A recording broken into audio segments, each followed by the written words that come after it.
Hey, what's up, stock compounders? Brad here. So, continuing our series on Charlie Munger's Psychology of Human Misjudgment, we are on number 17, the 17th psychological tendency that can mislead. That is stress-influence tendency. So, I'm going to start reading right out of Poor Charlie's Almanack, and then we're going to consult our favorite AI, ChatGPT-4, to take us a little bit deeper on this topic. So, number 17, stress-influence tendency.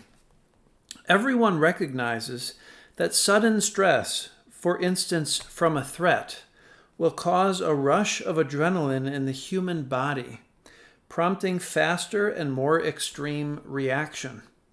And everyone who has taken Psych 101 knows that stress makes social proof tendency more powerful. In a phenomenon less well recognized but still widely known, light stress can slightly improve performance, say in examinations, whereas heavy stress causes dysfunction. But few people know more about really heavy stress than that it can cause depression. For instance, most people know that an acute stress depression makes thinking dysfunctional because it causes an extreme of pessimism, often extended in length and usually accompanied by activity-stopping fatigue. Fortunately, as most people also know, such a depression is one of mankind's more reversible ailments. Even before modern drugs were available, many people afflicted by depression, such as Winston Churchill and Samuel Johnson, gained great achievement in life. Most people know very little about non-depressive mental breakdowns influenced by heavy stress. But there is at least one exception involving the work of Pavlov when he was in his 70s and 80s. Pavlov had won a Nobel Prize early in life by using dogs to work out the physiology of digestion. Then he became world famous by working out mere association responses in dogs, initially salivating dogs, so much so that changes in behavior were triggered by mere association, like those caused by much modern advertisement, are today often said to come from Pavlovian conditioning. What happened to cause Pavlov's last work was especially interesting. During the Great Leningrad Flood of the 1920s, Pavlov had many dogs in cages. Their habits had been transformed by a combination of his Pavlovian conditioning plus standard reward responses into distinct and different patterns. As the waters of the flood came up and receded, many dogs reached a point where they had almost no airspace between their noses and the tops of their cages. This subjected them to maximum stress. Immediately thereafter, Pavlov noticed that many of the dogs were no longer behaving as they had. The dog that formerly had liked his trainer now disliked him, for example. This result reminds one of modern cognition reversals, in which a person's love of his parents suddenly becomes hate, as new love has been shifted suddenly to a cult. The unanticipated extreme changes in Pavlov's dogs would have driven any good experimental scientist into a near frenzy of curiosity. That was indeed Pavlov's reaction, but not many scientists would have done what Pavlov next did. And that was to spend the rest of his long life giving stress-induced nervous breakdowns to dogs, after which he would try to reverse the breakdowns, all the while keeping careful experimental records. He found one, that he could classify dogs so as to predict how easily a particular dog would break down. 2, that the dogs hardest to break down were also the hardest to return to their pre-breakdown state. 3, that any dog could be broken down. And 4, that he couldn't reverse a breakdown except by reimposing stress. Now, practically everyone is revolted by such experimental treatment of man's friend, the dog. Moreover, Pavlov was Russian and did his last work under the communists. And maybe those facts account for the present extreme widespread ignorance of Pavlov's last work. The 2 Freudian psychiatrists with whom I tried many years ago to discuss this work had never heard of it. And the dean of a major medical school actually asked me several years ago if any of Pavlov's experiments were repeatable in experiments of other researchers. Obviously, Pavlov is now a sort of forgotten hero in medical science.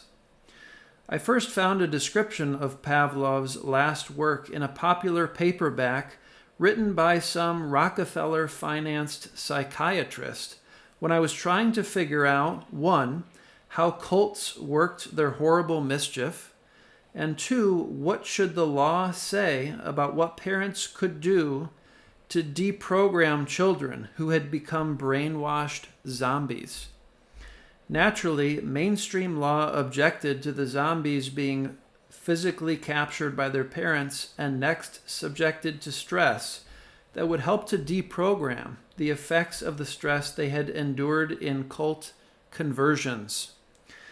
I never wanted to get into the legal controversy that existed about this subject, but I did conclude that the controversy couldn't be handled with maximized rationality without considering whether, as Pavlov's last work suggests, the heavy-handed imposition of stress might be the only reversal method that would work to remedy one of the worst evils imaginable, a stolen mind. I have included this discussion of Pavlov, 1, partly out of general antagonism toward taboos, 2, partly to make my, partly to make my talk reasonably complete as it considers stress, and 3, partly because I hope some listener may continue my inquiry with more success. So, pretty interesting there how Munger, going down this path of trying to figure out how cults can really capture someone's mind and how to reverse that, led him into this kind of these final experiments in Pavlov's life. So anyway, that's Stress-Influence Tendency from Poor Charlie's Almanack. Let's take a look at what ChatGPT has to say about stress-influence tendency. So I asked ChatGPT, define stress-influence tendency, provide examples of how it can mislead, and provide antidotes for how to combat its negative effects. So it turns out stress-influence tendency is not a widely recognized term in psychology or behavioral economics. So it may have really just been something that Charlie threw in there, hoping someone would grab the torch and kind of dig up more information about how these cults are, stealing people's minds and how to reverse that process. The concept seems to refer to the way stress influences decision-making and judgment, often leading to irrational or suboptimal choices. Stress can impair cognitive functioning and exacerbate existing cognitive biases, which can lead to poor decision-making. Examples of how stress-influence tendency can mislead: panic buying. Under stress, people may irrationally stock up on essential items, fearing they will run out. This was observed during the pandemic when people hoarded toilet paper, which was hilarious to me. We live in such a fecal-phobic culture. Hoarding hand sanitizer and other supplies, causing shortages. I can remember, going to Costco, and there were limits. Many of you will probably remember this as well. You could only buy, one packet of toilet paper or maybe one jar of hand sanitizer. Number 2, impulsive decisions. In stressful situations, individuals may make impulsive decisions without fully considering the consequences, such as quitting a job, ending a relationship, or making a significant purchase.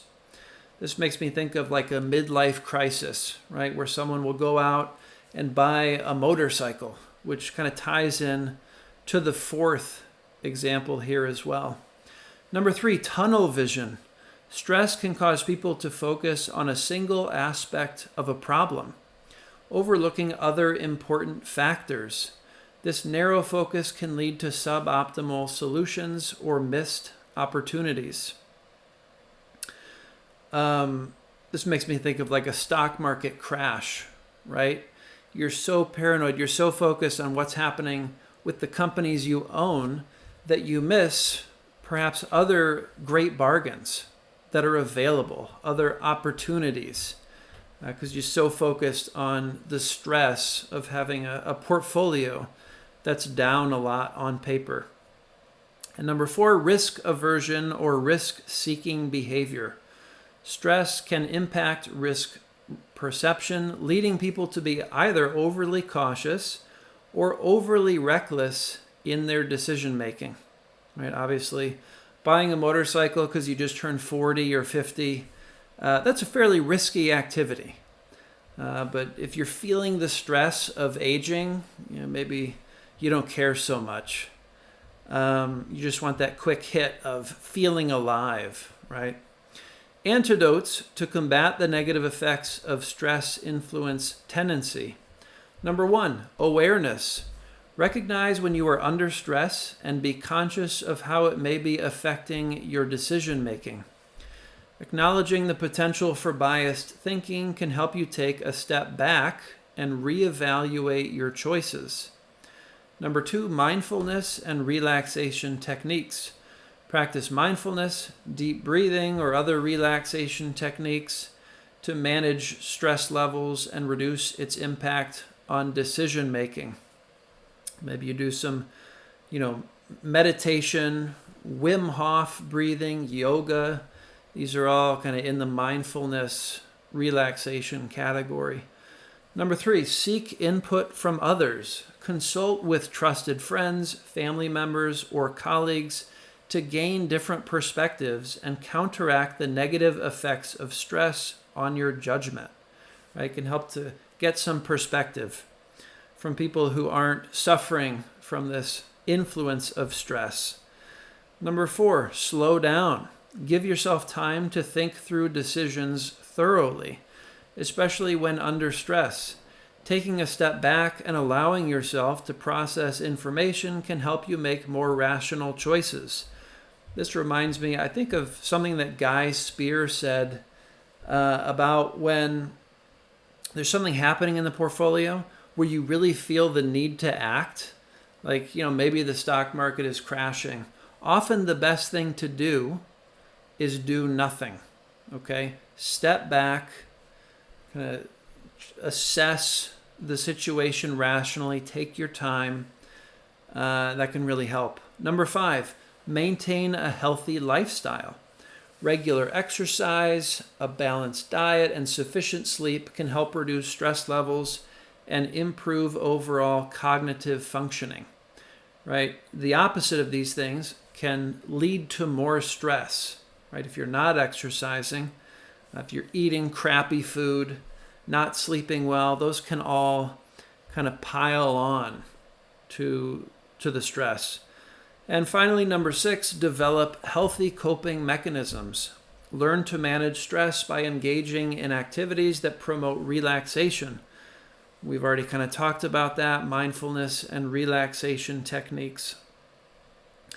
By understanding the potential pitfalls of stress-influence tendency and implementing strategies to combat its effects, you can improve your decision-making even in high-pressure situations. So, for something that's not widely recognized, ChatGPT sure came up with some content here for us to chew on. So, good stuff.